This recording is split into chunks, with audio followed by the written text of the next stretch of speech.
다 같이 성경 말씀 보겠습니다. 성경 말씀은 이사야서 56장 1절부터 12절까지 말씀입니다. 성경 말씀은 이사야 56장 1절부터 12절까지 말씀입니다. 제가 가지고 있는 구약 성경 페이지 수로는 1036쪽입니다.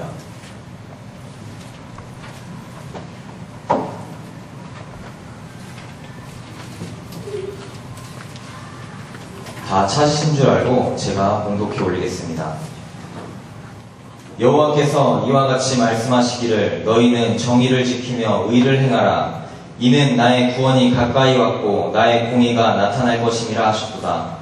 안식일을 지켜 더럽히지 아니하며 그의 손을 금하여 모든 악을 행하지 아니하여야 하나니 이와 같이 하는 사람 이와 같이 굳게 잡는 사람은 복이 있느니라. 여호와께서 연합한 이방인은 말하기를 여호와께서 나를 그의 백성 중에서 반드시 갈라내시리라 하지 말며 고자도 말하기를 나는 마른 나무라 하지 말라. 여호와께서 이와 같이 말씀하시기를 나의 안식일을 지키며 내가 기뻐하는 일을 선택하며 나의 언약을 굳게 잡는 고자들에게는 내가 내 집에서 내 성 안에서 아들이나 딸보다 나은 기념물과 이름을 그들에게 주며 영원한 이름을 주어 끊어지지 아니하게 할 것이며 또 여호와와 연합하여 그를 섬기며 여호와의 이름을 사랑하며 그의 종이 되며 안식일을 지켜 더럽히지 아니하며 나의 언약을 굳게 지키는 이방인마다 내가 곧 그들을 나의 성산으로 인도하여 기도하는 내 집에서 그들을 기쁘게 할 것이며 그들의 번제와 희생을 나의 제단에서 기꺼이 받게 되리니 이는 내 집은 만민이 기도하는 집이라 일컬음이 될 것임이라. 이스라엘의 쫓겨난 자를 모으시는 주 여호와가 말하노니 내가 이미 모은 백성 외에 또 모아 그에게 속하게 하리라 하셨느니라. 들의 모든 짐승들아 숲 가운데의 모든 짐승들아 와서 먹으라. 이스라엘의 파수꾼들은 맹인이요 다 무지하며 벙어리 개들이라. 짖지 못하며 다 꿈꾸는 자들이요 누워있는 자들이요 잠자기를 좋아하는 자들이니 이 개들은 탐욕이 심하여 족한 줄을 알지 못하는 자들이요 그들은 몰지각한 목자들이라. 다 제 길로 돌아가며 사람마다 자기 이익만 추구하며 오라 내가 포도주를 가져오리라. 우리가 독주를 잔뜩 마시자 내일도 오늘같이 크게 넘치리라 하느니라.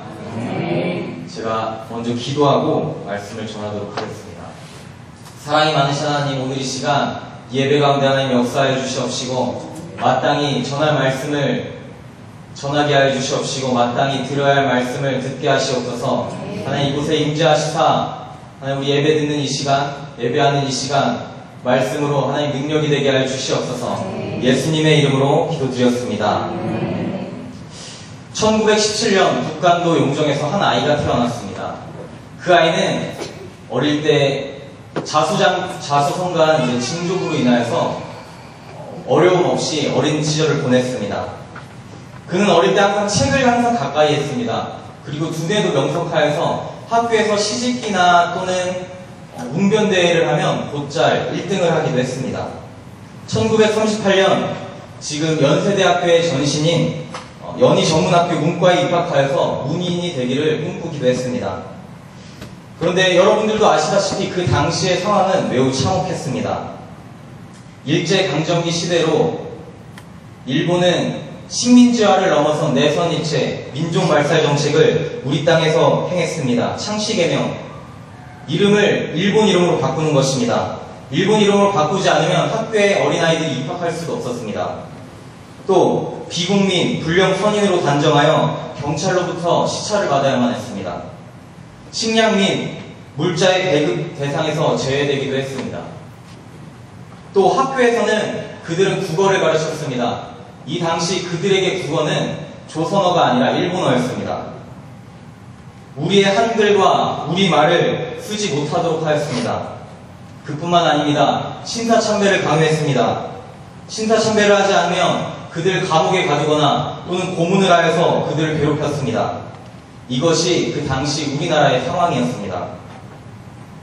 정의가 사라진 사회, 가난과 억압과 착취로 핍박을 받던 시대입니다.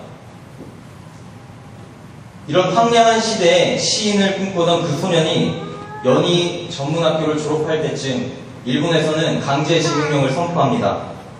이 소년은 학생 신분을 유지해 강제징용을 피하기 위해서 일본을 유학을 가게 됩니다. 몸을 움츠리고 유학생활마저 감시를 받고 또 억압을 받아야 했던 그 유학 시절에 그는 작은 방에서 그는 시 한 편을 짓습니다. 그 시는 다음과 같습니다. 창밖에 밤비가 속살거려 육척방은 남의 나라. 시인이란 슬픈 천명인 줄 알면서도 한 줄 시를 적어볼까. 땀내와 사랑내 포근히 풍긴 보내주신 학비 봉투를 받아 대학 노트를 끼고 늙은 교수의 강의를 들으러 간다. 생각해보면 어린 때 동무들 하나 둘 죄다 잃어버리고 나는 무얼 바라 나는 다만 홀로 침전하는 것일까. 인생은 살기 어렵다는데 시가 이렇게 쉽게 쓰여진다는 것은 부끄러운 일이다.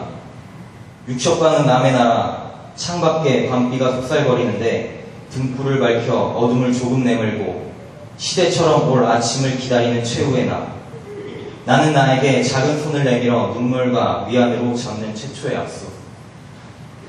이 소년은 여러분들이 너무나 잘 알고 있는 시인이죠. 바로 윤동주입니다. 그리고 이 시는 여러분들이 다 많이 들어보셨을 법한 시입니다. 이 시의 제목은 쉽게 쓰여진 시입니다. 윤동주의 서시나 자화상을 보면 그가 고통받고 억압받는 민족을 보며 아무것도 하지 못하는 자신에 대해 얼마나 고뇌하고 또 자신을 성찰했는지 우리는 그의 작품을 통해서 알 수 있습니다. 그는 강제징용으로 끌려가 전쟁터에서 죽어가고 가난과 억압으로 길바닥에 죽어가는 자신의 민족을 보면서 작은 방 안에서 쉽게 시를 쓰고 있다는 것을 그는 매우 부끄러워했습니다. 정의가 사라진 시대 앞에서 말이죠. 오늘 제가 하려는 말씀도 정의와 관련된 말씀입니다. 오늘 성경 말씀은 66장이나 되는 이사야의 후반부의 말씀입니다.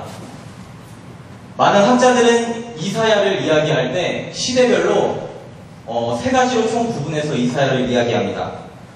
먼저 아수르 제국으로부터 위협을 받던 그런 이야기 1장부터 39장을 제1 이사야라고 이야기하고 또 바벨론 포로 시기를 겪던 그 시대 40장부터 55장까지를 제2 이사야라고 합니다. 그리고 오늘 성경 본문이 되는 56장부터 66장의 말씀은 바벨론이 무너지고 이제 페르시아 왕국이 이제 세워지던 때를 이제 제2, 3 이사야라고 이야기합니다. 제3 이사야의 주제는 거룩과 정의입니다.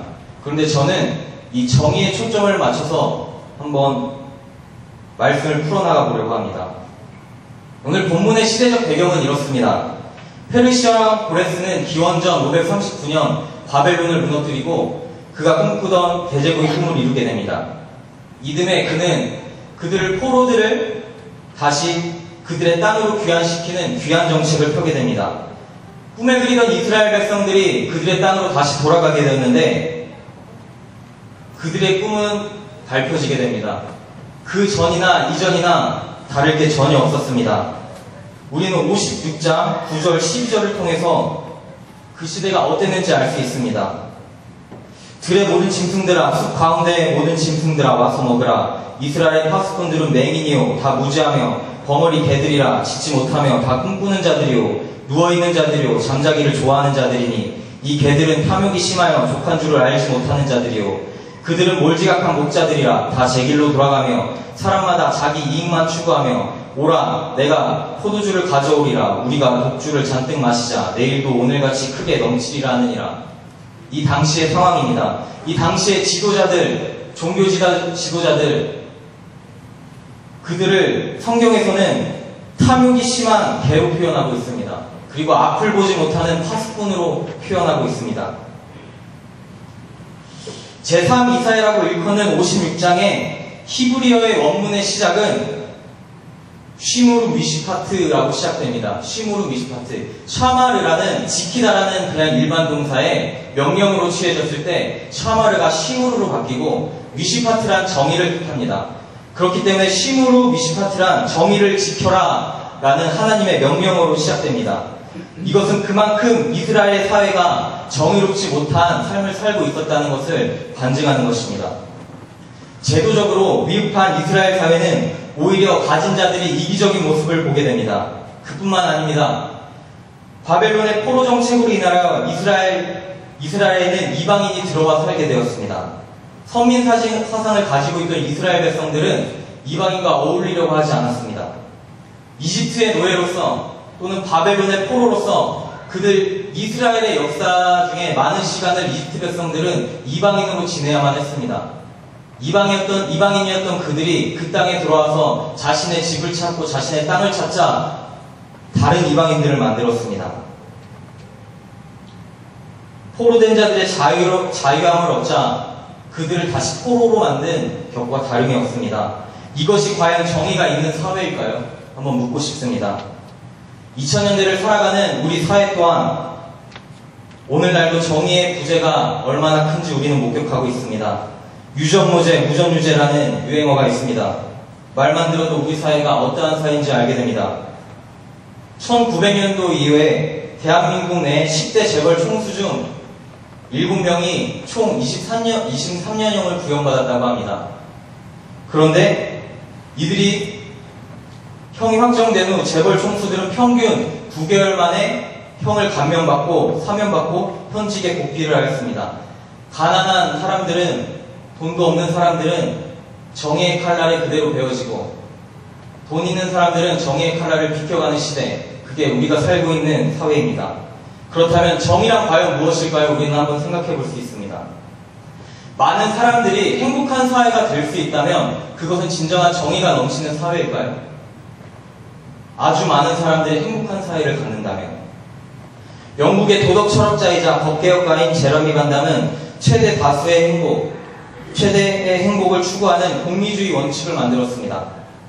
그가 주장한 철학은 오늘까지도 경제학자 또는 정책 입안자, 경영자들에게 막강한 영향력을 끼치고 있습니다. 그가 말하는 공리주의는 행복의 크기가 고통의 크기보다 더 크게 하는 것에 있습니다. 그는 실제로 이런 제안을 했습니다. 거리에서 구걸하는 가난한 사람들을 구비선을 만들어 몰아넣자는 계획을 했습니다. 이유는 많은 사람들이 거리를 지나다가 가난한 사람을 보면 모두 두 가지의 고통을 느낀다고 합니다. 정이 많은 사람들은 동정심이라는 고통을 느끼게 되고 또 정이 없는 사람들은 혐오감이라는 고통을 느낀다고 보았습니다. 그런데 벤담은 여기서 거지들의 공리도 계산했습니다.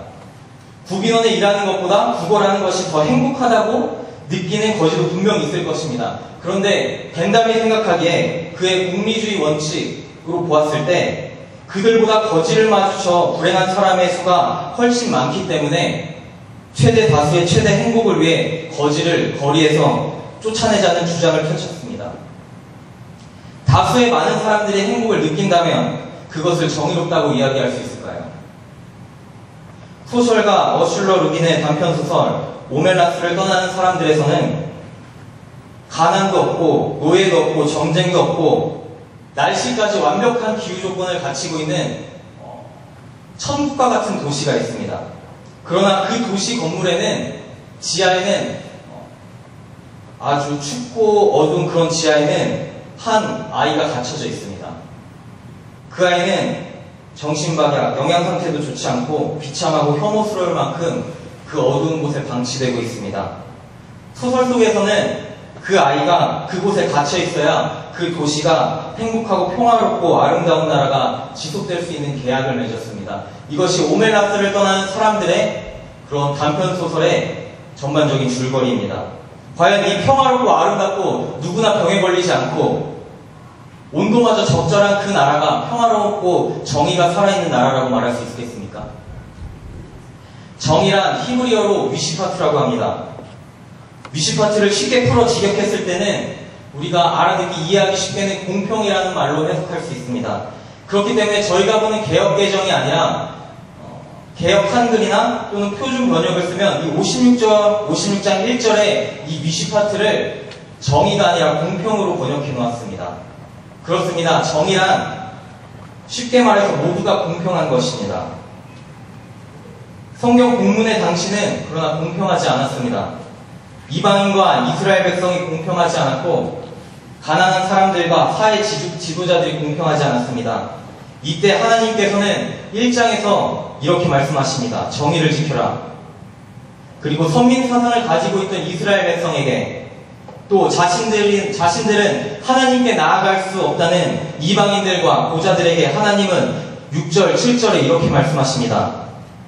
여호와와 연합하여 그를 섬기며 여호와의 이름을 사랑하며 그의 종이 되며 안식일을 지켜 더럽히지 아니하며 나의 언약을 굳게 지키는 이방인마다 내가 곧 그들을 나의 성산으로 인도하여 기도하는 내 집에서 그들을 기쁘게 할 것이며 그들의 번제와 희생을 나의 제단에서 기꺼이 받게 되리니 이는 내 집은 만민이 기도하는 집이라 일컬음이 될 것임이니라.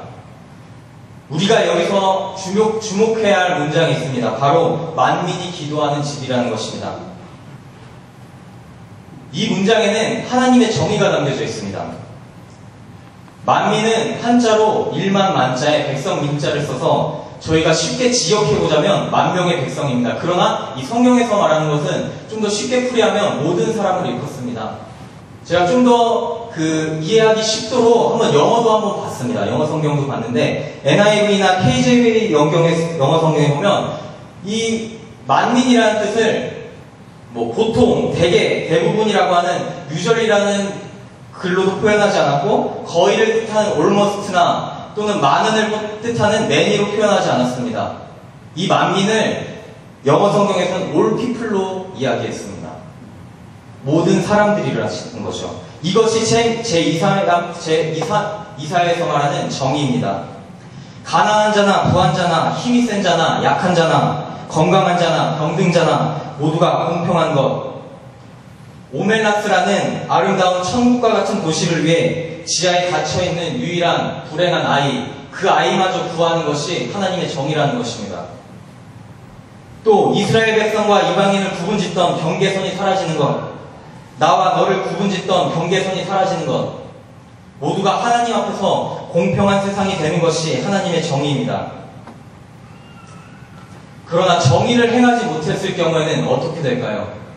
정의를 행하지 못했을 경우에는 하나님의 분명한 심판이 이루어집니다.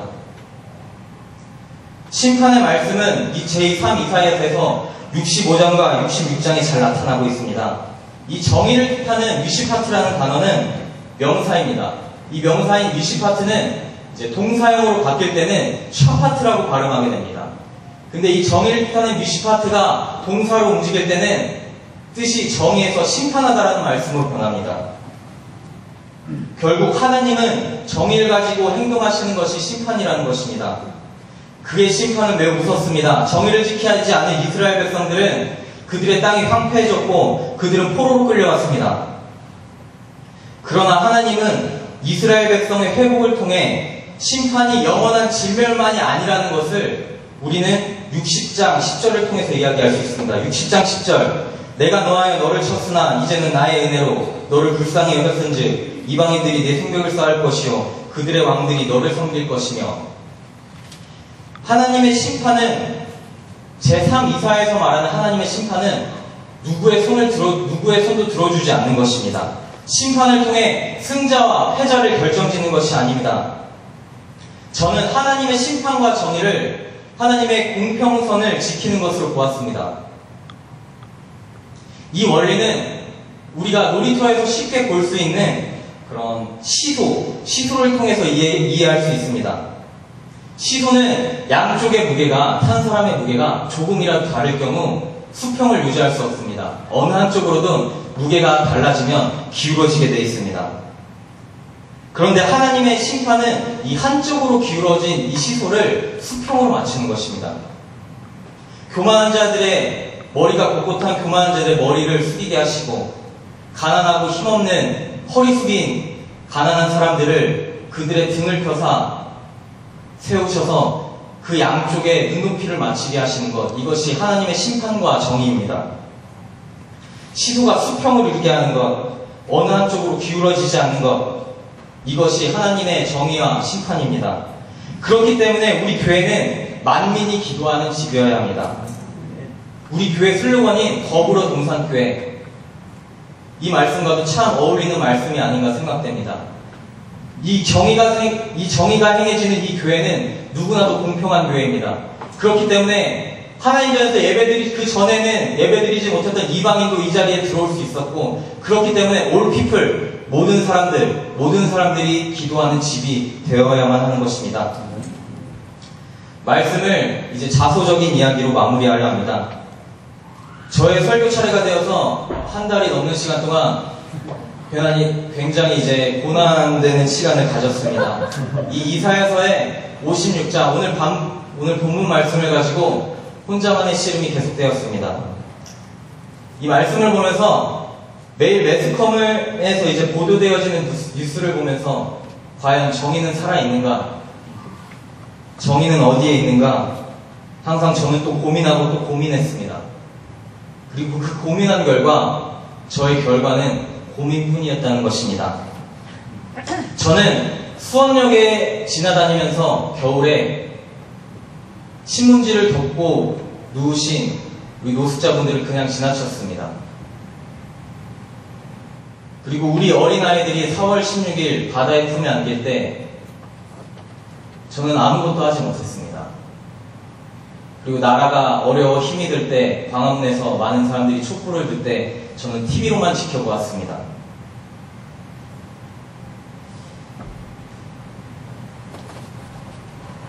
그리고 느꼈습니다. 나는 왜 저기서 TV를 보면서 팽목항에서 울고 있는 어머니들과 같이 저곳에서 울어주지 못할까? 신문지를 덮고자 하는 우리 노숙자분들에게 따뜻한 음료수 하나 사주지 못할까 고민했습니다. 고민했더니 이유는 그거더라고요. 저와 상관이 없다고 생각했습니다. 그들은 그고 저는 저고 나는 나고 너는 너고 그렇게 생각했습니다. 그 이유는 무엇인가 하면 제 안에 정의가 없기 때문입니다. 제 안에 하나님의 공평성이 없기 때문입니다. 나를 나로만 생각하는 것이 아니라 저 힘들어 쓰러져 있는 노숙자마저도 나로 생각해야 되는데 제가 공평하지 않았습니다. 나는 나고 노숙자는 노숙자. 오늘 성경 본문 말씀의 시대에 이스라엘처럼 제가 구금짓고 살았습니다. 내 안에 정의가 없기 때문에 하나님의 심판과 정의, 공평선이 무너졌기 때문에 그의 마음이 저의 마음이 저쪽으로 옮겨진 것입니다. 수평이 흐트렸습니다. 그리고 한편의 시가 생각이 났습니다. 나는 무얼 바라 나는 다만 홀로 침전하는 것일까? 인생은 살기 어렵다는데 시가 이렇게 쉽게 쓰여진다는 것은 부끄러운 일이다. 제가 서두에 읽어드렸던 윤동주의 쉽게 쓰여진 시입니다. 제가 여러분들의 애환을 위로하고 하나님의 말씀을 이 자리에서 대안하기에는 이 설교 한 편은 기숙사에서 너무 편안하고 안락한 의자에서 몇 시간 만에 쉽게 쓰여진 설교입니다. 그렇기에 저는 이 말씀을 통해 부끄러움을 느낍니다.